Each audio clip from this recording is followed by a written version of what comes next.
இதுவரை இறைவன் மிக சிறப்பாக வழிநடத்தும் நன்றியார். தொடர்ந்து அருளாலும் ஞானத்தாலும் நிறை வழியிலும் இறைவரை வழிநடத்தி ஆளுமை திறமைகள் அனைத்தும் கொடுத்து சிறப்பு செய்து வாழ்வில் நிறைவாழ்வுக்கான இத்திருப்பலியானது ஒப்புக் கொடுக்கப்படுகிறது. மேலும் யெகோவா என்டர்பிரைசஸ் பாத்துக்கட்டு கேட்பதற்கு கம்பெனி தொழில் சிறக்கவும் இத்திருப்பலியானது ஒப்புக் கொடுக்கப்படுகிறது. மேலும் தனசெல்வி குடும்பத்திற்கு இறைவன் செய்த அனைத்து நன்மைகளுக்கு நன்றியாக தொடர்ந்து இறைக்கரம் தொடர்ந்து வழிநடத்தி பாதுகாத்து அவர்கள் மனதிற்கும் வந்தாட்டால் அவர்கள் வாழ்வில் செழிப்புற செய்ய இத்திருப்பலியானது ஒப்புக் கொடுக்கப்படுகிறது. ஜிஏ செபஸ்தியான் சித்ரா குடும்பத்திற்கு இறைவன் செய்த அனைத்து நன்மைகளுக்கு நன்றியாக தொடர்ந்து இறைக்கரம் குடும்பத்தை வழிநடத்தும் அவர்கள் உள்ள விருப்பத்தை நிறைவேற்றும் திருப்பலியாக ஒப்புக் கொடுக்கப்படுகிறது. மரியமியம் ரஷ்யா ராணி குடும்பத்திற்கு இறைவன் செய்த நன்மைகளுக்கு நன்றியாக தொடர்ந்து மனதிற்கும் காரியங்களால் இறைவன் அவர்களை நிறை வாழ்வில் வழிநடத்தும் ஒப்புக் கொடுக்கப்படுகிறது. மேலும் இறைவனை மீதிருக்கிற கபிரியேல் மரியரதி ஆன்மீக பாட்சிக்கால் இத்திருப்பலியானது ஒப்புக் கொடுக்கப்படுகிறது. அன்புக்குள்ளே இறைவன் மார்ச் மாதத்தில் இந்த பணியை தருவார் என்று நாம் எதிர்பார்க்கவில்லை. ஆலயம் குளிர், மதியம் குளிர், இப்போதும் குளிர்ச்சியான ஒரு சூழ்நிலை, எதிர்பாராத ஆசீர்வாதம், மிக சிறப்பான இறைவன் கொண்டிருக்கிறார். இந்த நாளில் நீங்கள் கூட எதிர்பாராத ஒரு ஆசீர்வாதத்தை இறைவன் தருகிறார். நாம் இன்றைக்கு எதிர்பார்க்கவில்லை. இந்த மார்ச் மாதத்தில் இப்படிப்பட்ட ஒரு குளிர்ச்சியான சூழ்நிலை கிடைக்கும் என்று எதிர்பார்க்கவில்லை. இறைவன் எதிர்பாராத ஒரு சூழ்நிலை, எதிர்பாராத ஒரு ஆசீர்வாதத்தை உங்களுக்கு தரப்போகிறார். யோபு 5:9 சொல்கிறது, எண்ணி ஆராய முடியாத பெரிய காரியங்களை ஆண்டவர் செய்வார். நம்ம என்னவே முடியாத காரியத்தை இன்னைக்கு தரப்போகிறார். கரம் வைப்போம். கரம் வைத்து கண்களை மூடி இந்த நாளுக்காக நன்றி செலுத்தும். இறைவா, எங்களை மகிழ்ச்சிப்படுத்த, எங்கள் வாழ்வை மகிழ்ச்சிப்படுத்த, இந்த நிலத்தை செழிப்புற செய்ய, எங்கள் வாழ்க்கையை செழிப்புற செய்ய நீ கொடுத்த நல்வாழ்வுக்காக நன்றி செலுத்துகிறோம். குறிப்பாக இன்றைக்கு பெற்றுக் கொண்டிருக்கிற மழைக்காக நன்றி செலுத்துகிறோம். தொடர்ந்து எங்கள் வாழ்வில் நல்ல காரியங்கள் எதிர்பாராத ஒரு ஆசீர்வாதத்தை இன்னைக்கு நாம் பெறப்போகிறோம். அதற்கு சாட்சி சொல்லுவோம். அதற்கு நன்றி உள்ளவர்களாக இருக்கும். அதை நினைத்து ஆண்டவர் பார்த்து நாங்கள் அர்ப்பணிப்போம். இறை வாழ்வுக்கு எதிராக செய்த பாவங்களுக்காக மன்னிப்பு கேட்போம். எல்லாம் உள்ள இறைவண்டமும்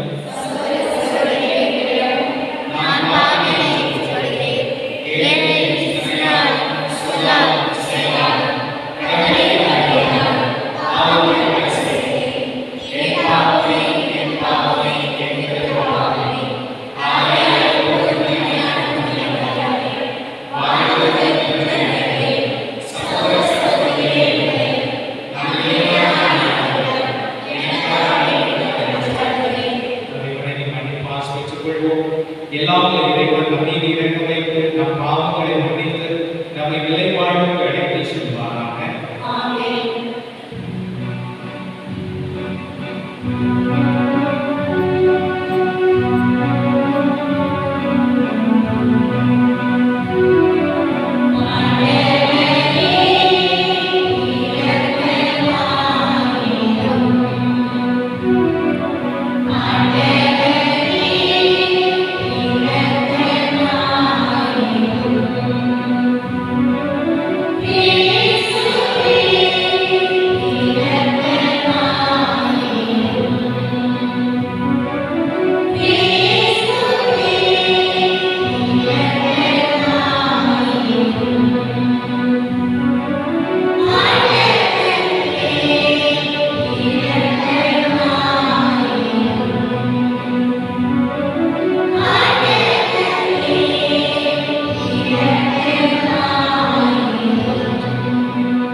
பேரிரக்கம் உள்ள எங்கள் ஆண்டவரே, உமது குடும்பத்தை கண்ணோக்கி அதற்கு உதவியரும் உடல் பொருட்களால் எங்கள் மனங்கள் தூய்மையடைந்து உம்மீது கொள்வார்களால் சுடர்விட செய்கிறார். எங்கள் ஆண்டவராகிய கிறிஸ்துவினால் உம்மை மன்றாடுகின்றோம்.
பதிலுரை பாடல் பல்லவி. நீதிமான்களை இறைவன் அனைத்து துன்பங்களில் இருந்து விடுவிக்கின்றார்.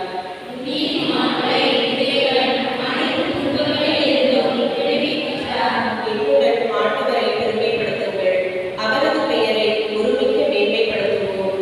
துணை வேண்டி நான் ஆண்டவரை மன்றாடினேன், அவர் எனக்கு மறுமொழி பகர்ந்தார். எல்லா வகையான அச்சத்தினின்றும் அவர் என்னை விடுவித்தார். பல்லவி.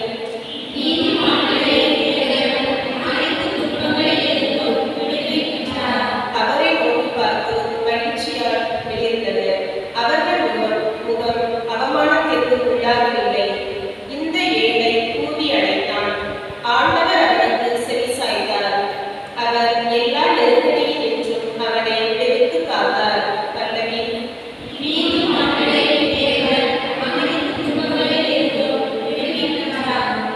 ஆண்டவரின் கண்கள் நீதிமான்களை நோக்குகின்றன, அவர் செவிகள் அவர்களது மன்றாட்டை கேட்கின்றன. ஆண்டவரின் முகமோ தீமை செய்வோருக்கு எதிராக இருக்கின்றது. அவர் அவர்களை நினைவே உலகில் அற்றுப்போகச் செய்வார். பல்லவி. நீதிமான்கள்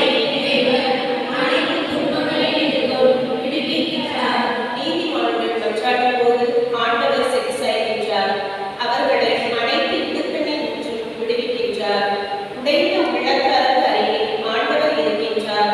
நைந்த நெஞ்சத்தாரை அவர் காப்பாற்றுகின்றார். பல்லவி.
ஆண்டவர்களோடு இருப்பாராக.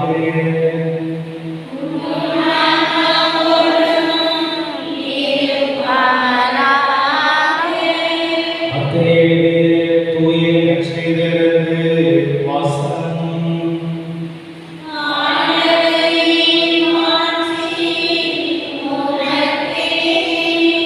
அதிகாரம் 6 இறைவாக்குகள் 7 தொடங்கி 15 முடிய. மத்திய நற்செய்தி 6ஆம் அதிகாரம் 7 முதல் 15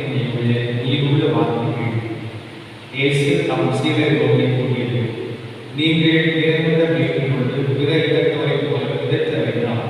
மிகுதியான சொற்களை அடித்துக் கொண்டே போவதால் தங்கள் வேண்டுதல் கேட்கப்படும் என அவர்கள் நினைக்கிறார்கள். நீங்கள் அவர்களைப் போல் இருக்க வேண்டாம். ஏனெனில் நீங்கள் கேட்கும் முதலே உங்கள் தேவையை உங்கள் தந்தை அறிந்திருக்கிறார். ஆகவே நீங்கள் இவ்வாறு இறைவன வேண்டுங்கள், என்னுடைய நெருப்பில் தந்தையே, உமது பெயரை தூய் என போற்றப்படுகிறது. உமது ஆட்சி வருக. உமது திருவுளம் விண்ணுலகில் நிறைவேறுவது போல மண்ணுலகில் நிறைவேறுக. இன்று தேவையான உணவை எங்களுக்கு தாரும். எங்களுக்கு எதிராக குற்றம் செய்வோரை நாங்கள் மன்னித்துள்ளது போல எங்கள் குற்றங்களை மன்னியும். எங்களை சோதனைக்கு உட்படுத்தாதேயும். தீயோனிலிருந்து எங்களை விடுவியும்.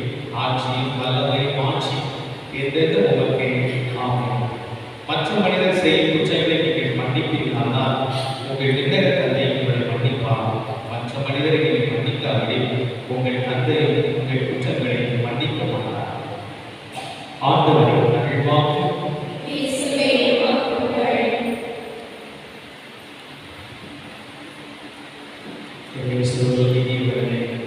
நம் ஆண்டவர் இயேசு கிறிஸ்து நாம் எவ்வாறு ஜெபிக்க வேண்டும் என்பதை நமக்கு அழகாக கற்றுத்தருகிறார். தவக்காலத்தில் கூடாக ஜெபம் என்பது என்பதை நாம் பார்க்கலாம். ஒருவேளை ஜெபத்தில் அதிக அக்கறை நாம் இருக்கலாம். இன்றைக்கு நாம் ஜெபித்து முடிப்பதற்காக பாருங்கள் என்பது கடவுளை அழைப்பாக இருக்கிறது. குடும்ப ஜெபம் வீட்டில் இல்லாமல் இருக்கலாம். ஜெபமாலை ஜெபிக்காமல் இருக்கலாம். தனிப்பட்ட விதத்திலே ஜெபத்தின் மீதான ஒரு பட்சத்தை குறைந்திருக்கலாம்.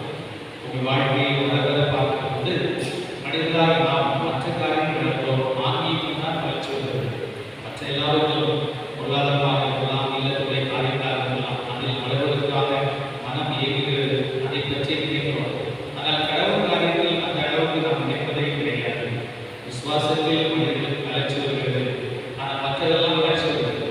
அது இன்றைக்கு மிக அதிகமாக ஆழமாக இந்த தவறுகளை நாம் சிந்தித்து பார்க்க வேண்டும். விசுவாசத்தில் இறைவன் காரியங்களை வளர்ச்சி இருக்கிற போது அந்த நிறை வளர்ச்சியாக கருதப்படுகிறது. அதற்கு மிக முக்கியமாக இருப்பது என்ன?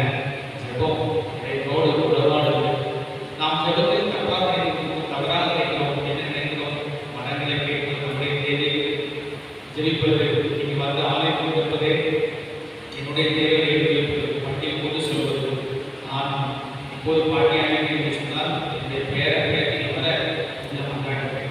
இங்கே என்னை வைப்பது பட்டியல் போடுவது. இது நினைத்து கொள்வோம். ஆனால் அதுவும் உண்மையான ஜெபமாக கண்டிப்பாக இருக்க முடியாது. நாம் ஜெபிப்பது என்பது நம்முடைய வாழ்வில் மாற்றத்தை கொடுப்பதற்காக, ஒரு பண்பட்ட நிலையில் இருப்பதற்காக தான் ஜெபம்.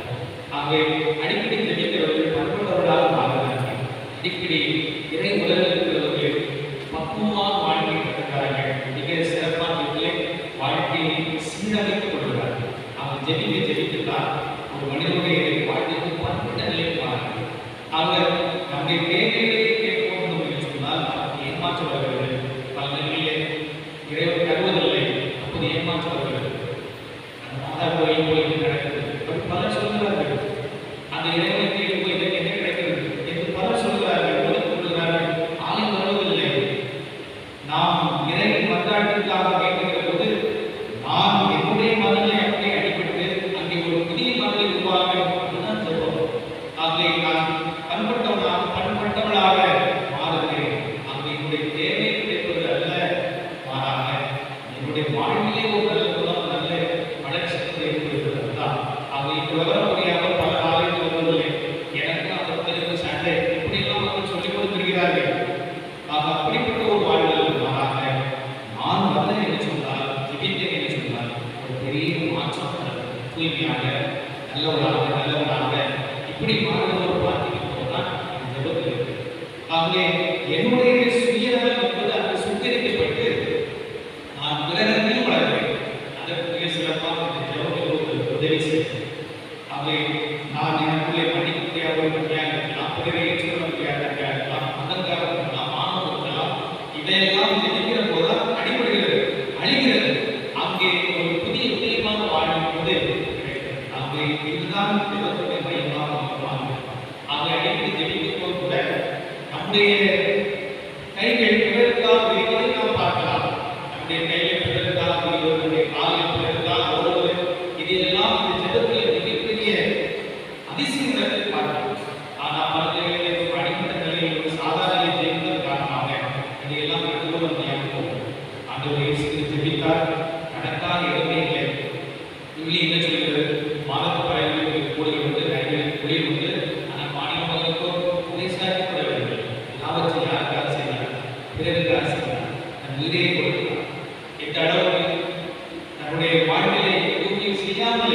எதுவுமே செய்யாமலே அவர் அநியாயமான முறையில் சிலுவையில் அடைக்கப்பட்டார். இதெல்லாம் அவருக்கு இயற்கையில் வந்தது. இது ஜெபத்தின் காரணமாக, அதையோடு இந்த உலகின் காரணமாக. ஜெபத்தில் இருக்கிறவர்கள் மிக சிறப்பாக அடுத்த நிலைக்கு போகிறார்கள். அந்த அடுத்த முறை பற்றி நிலைக்கு போகிறார்கள். இதை நீங்கள் சொன்னால் என் குடும்பம் என் வாழ்வில் ஒரு சுற்றி ஒரு புது செடிக்குள்ளே குதிரை ஓட்டி வாழ்வது நினைக்கிறது. ஆனால் அதிகமாக ஜெபிக்க நம் கண்கள் விசாலப்படுகிறது, அறிவு விரிகிறது, இதயம் பறந்து பட்டு நிலைக்கு வருகிறது. இவையெல்லாம் ஜெபத்திலே மிகப்பெரிய ஒரு அதிசயம். அவங்க வலிமையான ஒரு ஆயுதம். கத்தோலிக்க திருச்சபையா இருக்கலாம், மற்ற இயக்கமாக இருக்கலாம், அவர்கள் ஜெபிக்கிறார்கள். ஜெபம் என்பது ஒரு வலிமையான ஆயுதம். ஆனால் அந்த வலிமையான ஆயுதமாக இல்லாமல் வலுவிழந்த ஆயுதமாக பல இடங்களிலே, பல குடும்பங்களிலே, பல நகரங்களிலே வலிமையான ஆயுதம். அந்த வலிமையான ஆயுதத்தை அந்தோனியாக பயன்படுத்துகிறார். அந்தோனியாக பயன்படுத்த அந்த ஆயுதத்தை எதற்காக இருந்தார்? பிறருக்கு உதவி செய்வதற்காக இந்த ஆயுதத்தை எடுத்தார். இந்த ஆயுதத்தை காரணமாக பல புதுமைகளை செய்தார். கொடாமல் பொறுமையை செய்தார், இன்னும் செய்தது. ஆகவே ஜெபம் என்பது என்னை காட்டி பிறருக்காக இருக்கிற போது மிகப்பெரிய அர்த்தங்களை அதிசயங்கள் செய்யும். அந்த நபரை நிறுத்துகிற அளவுக்கு, மேலே நிறுத்துகிற அளவுக்கு அவரை ஜெபம் என்று சொன்னால் அது பிறருக்காக பயன்படுத்துவதற்கான ஆயுதமாக இருக்கிறது. ஆனால் பொருளை இந்த தமக்காக ஒரு நிலைக்கு அடுத்த நிலைக்கு கடந்து போகும். நாம் மாற்றி யோசித்து நம்முடைய வாழ்வை மாற்றிக் கொள்வோம். என்னுடைய தேவைக்காக, என்னுடைய சூழ்நிலைக்காக ஜெபித்தேன் சொன்னால் ஏமாற்றம் வருகிறது. கடவுளுடைய உண்மையான இருக்க வாய்ப்பே இல்லை. எந்த சூழ்நிலை வராது. மாறாக நாம் அடுத்த நிலை கடந்து போகிற போது கண்டிப்பாக எனக்குள்ளே ஒரு மாற்றம் வருகிறது, எனக்குள்ளே ஒரு வளர்ச்சி வருகிறது. அது சொல்ல முடியாத வளர்ச்சியாக இருக்கிறது, இனம் புரியாத வளர்ச்சியாக இருக்கிறது, புதுமைகளை நடத்துகிற வளர்ச்சியாக ஜெபம் மாற்றம். அப்படிப்பட்ட ஜெபம் தேவை. அப்படிப்பட்ட ஜெபத்துக்கு கவனத்தை செலுத்தும். அப்படிப்பட்ட ஜெபம் நம் வாழ்வில் இருக்கும். அது பலருக்கு உதவியாக அமையும். ஆமாம்.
சகோதர சகோதரிகளே, என்னுடைய விருப்பமாக திருப்பலி எல்லாம் உள்ள தந்தையாக இறைவனை கேட்டு நாம் இங்கே மன்றாடுகிறேன்.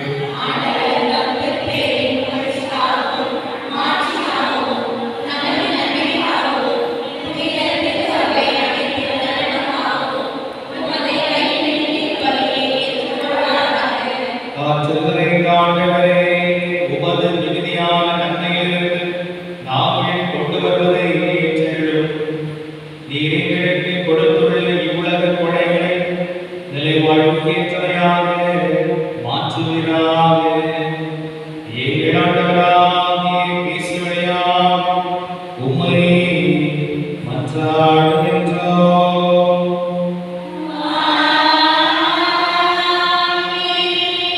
ஆண்டவர் உங்களோடு இருப்பாராக.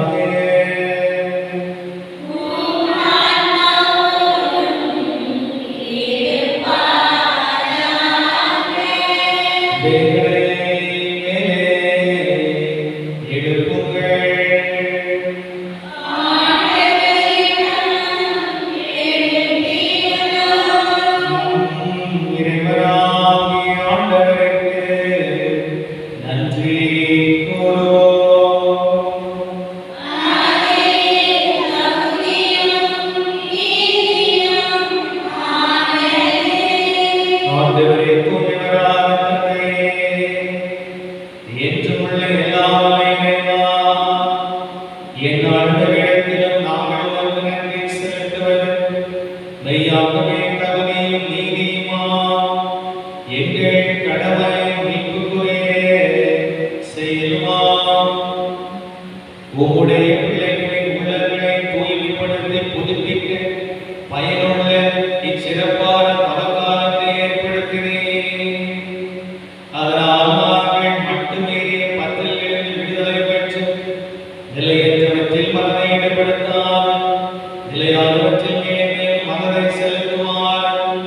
எங்களை தூண்டுகின்ற காலம் இதுவே.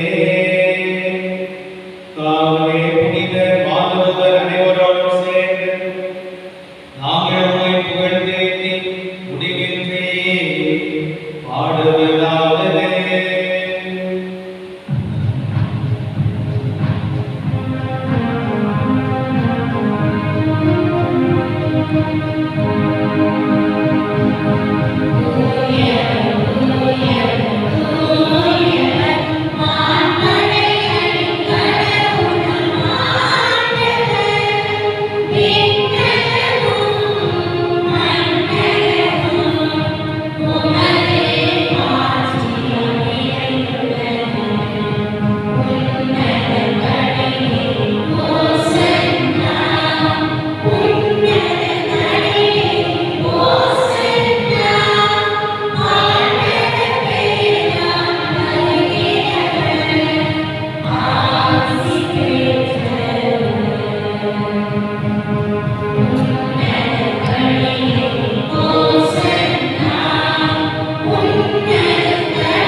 அவருடைய ஆவியை குறைந்து காணிக்கைகளை தூய்மைப்படுத்த வேண்டுகிறோம். இவ்வாறு ஆண்டவர் இயேசு கிறிஸ்துவின் உடலும் இரத்தமுமாக எங்களுக்கு மாறுவதாக அவர் பாடுபட உடல் கணிந்து தம்மை கையளிக்கும் போது அப்பத்தை எடுத்து நன்றி செலுத்தி அதை பெற்று தம் சீடர்களுக்கு அளித்து கூறியதாவது: அனைவரும் இதிலிருந்து பெற்று உண்ணுங்கள், ஏனெனில் இது உங்களுக்காக கையளிக்கப்படும் என் உடல்.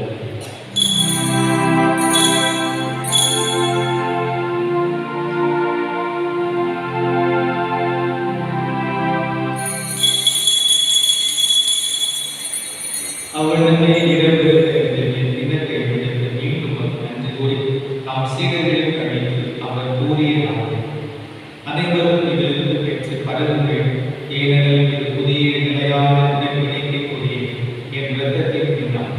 இது பாவ மன்னிப்பு என்று உங்களுக்காக பலருக்காக சிந்தப்படும். இதை என் நினைவாக செய்யுங்கள்.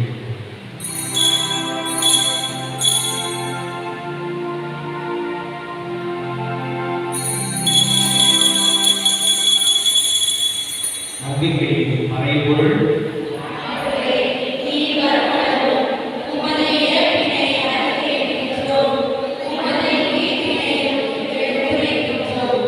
ஆகவே ஆண்டவரே, நாங்கள் கிறிஸ்துவின் இறப்பினை உயிர்ப்பினை நினைவோடு வாழ்வுதல் நோக்கத்தை மீட்பளிக்கும் திண்ணத்தை உமக்கு ஒப்புக் கொடுக்கிறோம். உம் திருமணத்து மக்கள் ஊழியப்படி தந்துள்ள எங்களை ஏற்றுக்கொண்டே இதனை உமக்கு நன்றி செலுத்துகிறோம். மேலும் கிறிஸ்துவின் உடலிலும் இரத்தத்திலும் பங்கு கொள்ளுங்கள் தூய ஆவியார் கொண்டு சேர்க்க வேண்டுமென உம்மை தாழ்மையை கொண்டாடுவோம். ஆண்டவரே, உலகெங்கும் பரவியிருக்கும் ஒரு திருநபினை கூறுங்கள். எங்கள் திருத்தந்தை பிரான்சிஸ், நாய் ஸ்டீஃபன், எல்லா திருநிலைகள் ஆகிய அனைவரோடு உமது திருநரை அன்பில் நிறைவுரை செய்கிறது. மேலும் உயிர்ப்புள்ள எங்கள் சகோதர சகோதரிகளை இறந்தோர்களை இரக்கத்துடன் நினைவோடு உமது திருமுக ஒளியை ஏற்றது. எங்கள் அனைவருக்கும் இரக்கமாய் கடவுளின் நன்றிக்காக எங்கள் பாதுகாவலையுமான அழிந்தது அதிசய ஆரோக்கியத்தை எங்கள் அற்புத பெண்ணின் அரசை உயிர் நூல்வது அவருடைய கணவராக யோசித்து எங்கள் இணை பாதுகாவலர் தூய அந்தோனியா, சிறப்பு பாதுகாவலர் தூய செபஸ்தியார், புனித திருத்துவர்கள் இவ்வுலகில் உதவராக இருந்தோம் ஆகிய புனித அனைவரோடும் நாங்கள் நிலைப்பாடு உங்கள் நன்றி பெற்று ஓம் திருமகன் இயேசு கிறிஸ்து வழியாக உம்மை புகழ்ந்தேற்க மனமாற உம்மை மன்றாடுகிறோம். இவர் வழியாக இவரோடு எல்லாம் இறைவனாகிய தந்தையே, தூயாவியார் ஒன்றே எல்லா மாட்சியும் என்றென்றும் உரியதே.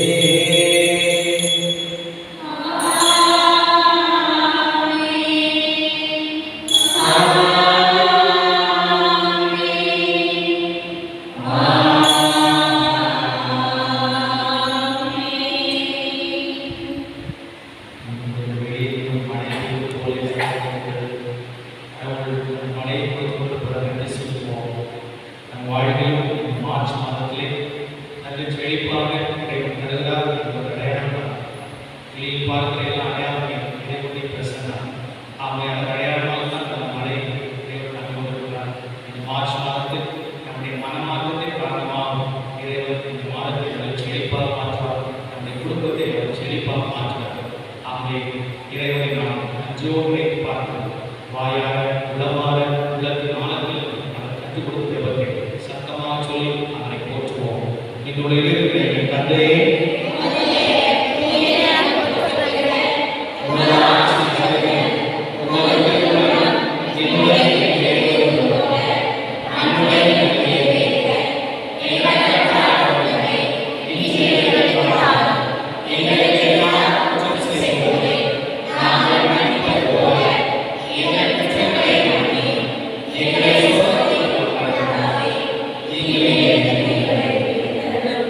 ஆண்டவரே தீமை அனைத்துடன் எங்களை விடுவித்து எங்கள் வாழ்நாளில் அமைதியை கனிவுடன் உமை மன்றாடுகிறோம்.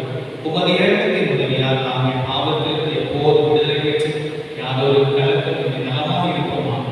நாங்கள் எதிர்நோக்கி இருக்கும் பேரின்பத்திற்காக என் மீட்பராக இயேசு கிறிஸ்து வருகைக்காக காத்திருக்கின்றோம்.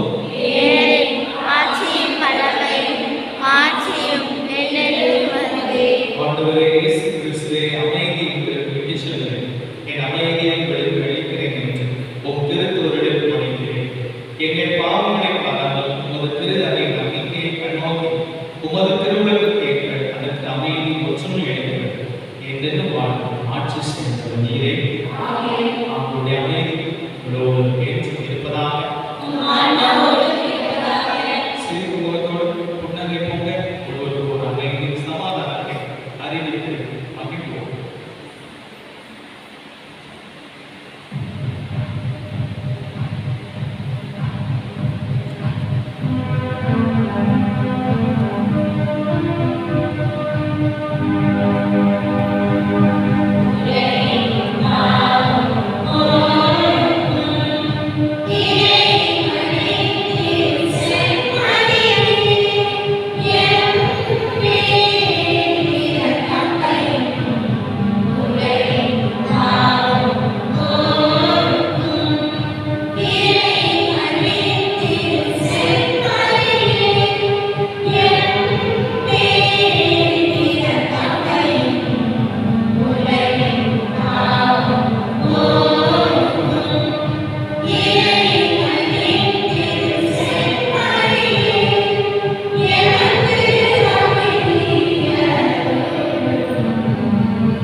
இயேசு கிறிஸ்து இவரே உடைய பாவங்களை போகிறார். இந்த தவறுகாலங்களில் நல்ல பண்பட்ட வாழ்வுக்காக காரணம் பக்குவமாக நடந்து கொள்ள ஜெபிப்போம். ஆண்டவர் நல்ல குணத்தை காரணம் வாழ்க்கையை பரிசுத்தமாக்கும்போது நல்ல குணங்களில் பொதுவில் நடத்துவது என் வாழ்வை நடைபெறுவது வாழ்வது இதெல்லாம் தவறுகள் பிழைகள் குறைகள் இருக்கின்றன. நான் நோக்கி வந்தாடுகிறேன். ஆண்டவரை வாழ்வை மாற்றும் பண்பட்ட நிலையை உயர்த்து என்று சொல்லி கடவுளோடு மன்றாடுவோம். வளத்துக்காக அல்ல வளமான வாழ்வுக்காக மன்றாடுவோம். நம்முடைய தேவைகளுக்காக அல்ல அடுத்தவர் தேவையை நினைத்து நாம் ஜெபிப்போம். மாற்றத்துக்காக மன்றாடுவோம். மகிழ்ச்சியை நிறைவாக பெற்றுக் கொள்வோம். இந்த உன்னதமான விருதுகளை பெற்று நாம் நினைப்போம். எழுதுகிறோம்.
இப்பொழுது அவக்கால தர்மம் செய்வதற்கு நாங்கள் மக்கள் ஒவ்வொருவரும் மிக ஆர்வமாக இருப்பதை அறிந்து வருகிறேன். அன்பியங்களில் இருக்கிற மகிழ்ச்சிகளுக்கு மகிழ்ச்சி அடைகிறேன். ஒரு சில அன்பியங்களே எத்தனை பேர் வருகிறார்கள் என்ற விவரத்தை அறிவிக்கிறார்கள். தராத அன்பிய மக்கள் திருப்பதி வருகிறவர் தரவுடைய போது கேள்விப்படுகிறேன். இன்றைக்கான கேள்வி, ஆண்டவர் இயேசு கிறிஸ்து ஜெபித்த ஜெபத்திற்கும் புனித அந்தோனியார் ஜெபித்த ஜெபத்திற்கும் உள்ள ஒற்றுமை என்ன? ஆண்டவர் இயேசு கிறிஸ்து ஜெபித்த ஜெபத்திற்கும் புனித அந்தோனியார் ஜெபித்த ஜெபத்திற்கும் உள்ள ஒற்றுமை என்ன? நன்றி கூறி மன்றாடுவோமாக. ஆண்டவரே, மறைவில் பங்கு பெற்ற நாங்கள் கேட்டிருக்கிறோம். இவ்வுலக ஆசைகளை கட்டுப்படுத்தி விண்ணுலக சாதனத்தை அன்பு செய்ய கற்றுக்கொள்வோமாக. ஏகநாதனாகிய கிறிஸ்துவினால் உம்மை மன்றாடுகின்றோம்.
கனிமரியே